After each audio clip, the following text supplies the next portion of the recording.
Zee 24 तास एक पाऊल पुढे। खेडच्या अपघातानं आता याच हायवेवर पुन्हा एकदा प्रश्नचिन्ह उपस्थित केलंय। मी जातोय आमदार भरत गोगावले आपल्यासोबत आहेत। गोगावले सर, खरं तर प्रश्न या निमित्तानं हा निधीनी किंबहुना कोकणच्या लोकप्रतिनिधींनी हा प्रश्न लावून ठेवलाय, पण मग या रस्त्यावरचा नेमका स्पीड ब्रेकर काय आहे, नेमकं हे चौपदरीकरण का होत नाहीये, यासाठी काय करणं आवश्यक आहे?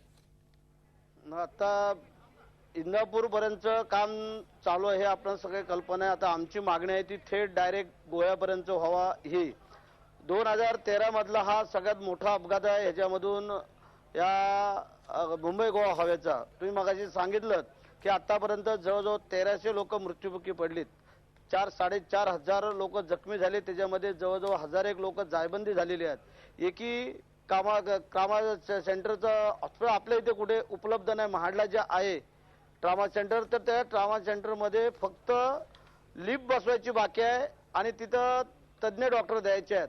ते जर दिलं तर असे बरेचशा लोकांचा जीव वाचू शकतो। त्याची मी मागणी आज केली की आम्हाला पहिल्या प्रथम कुठच्याही परिस्थितीमध्ये या वर्षी हा रस्ता मंजूर व्हायलाच पाहिजे, कारण हा रस्ता जर मंजूर झाला नाही तर बाकी आता आम्ही पुढं की उग्र आंदोलन करूया ज्याप्रमाणे, कारण आम्ही जे मागतोय ते आम जनतेसाठी मागतोय। कारण एखाद्या घरातला करता मुलगा गेला, पुरुष गेला का त्याचं घर कसं होतं काय होतं हे आम्ही डोळ्यांनी पाहिलेलं आहे। पण हे भावना शून्य असं हे सरकार आहे, यांना भावना काय राहिलेल्या नाही आहेत आणि त्या भावना आणण्याचं काम आता आम्हा लोकांना विरोधकांना निश्चित करावं लागणार आहे आणि ते आम्ही करणार। कुठच्या आता गीते साहेबांनी संसदेत सांगितलं, त्यांना मी मगाशी फोन लावून विचारलं, ते बोलले आम्ही कुठच्याही परिस्थितीत या अधिवेशनामध्ये नक्कीच तुम्ही आमदार, तुम्ही लोकप्रतिनिधी आहात, केंद्राकडे या संदर्भातलं साकडं घालणार का, किंवा त्या संदर्भातलं नेमकं काय करणार आहात, कायदेशीर आणि सनदशीर? दोन्ही बाजूनी आम्ही आता गीते साहेब आता परवा येत आहेत, 22 तारखेला त्यांचा हाऊस स्थगित होत आहे, कारण 22 तारखेपर्यंत चालणार आहे।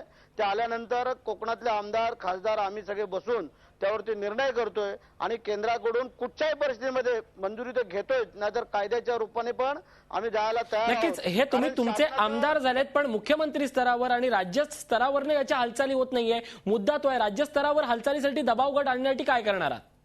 आजच त्याची चर्चा झाली आणि मुख्यमंत्र्यांना आम्ही सांगितलं सरकार तुमचं आहे, वरती तुम्ही आहे, तुमचे सगळे तुम्ही ते आणावं आणि आज आमची आग्रहाची मागणी झालेली आहे आणि या चालू अधिवेशनामध्ये ते आम्ही पूर्ण लावून धरणार आहोत।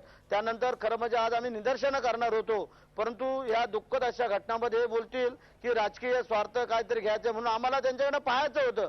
तर 2 लाखाची तुटपुंजी मदत आणि 50,000 रुपये जखमींना, तर आम्ही त्यांना सांगितलं की ज्यावेळेला दंगली घडवणारे लोक दंगली घडल्या जातात तिथे तुम्ही 5-5 लाख रुपये देता, ज्याची वित्त हानी केली जाते, आर्थिक नुकसान केलं जातं, काही कारण नसताना दंगली घडवल्या जातात त्यांना 5 लाख रुपये, आणि तुमच्या सरकारच्या चुकीमुळे जे काही अपघात घडले जात आहेत। नक्कीच, म्हणूनच हा जिथून ही चर्चा सुरू झाली की या सगळ्या अपघाताला आज सरकारच जबाबदार आहे, हा सूर येतोय पूर्ण कोकणवासियांकडून आणि संपूर्ण वाहनचालकांकडून। याच प्रश्नाचं उत्तर शोधणार होते एका छोट्याशा ब्रेक नंतर। पाहत राहा NH17 मृत्यूचा हायवे। झी 24 तास एक पाऊल पुढे।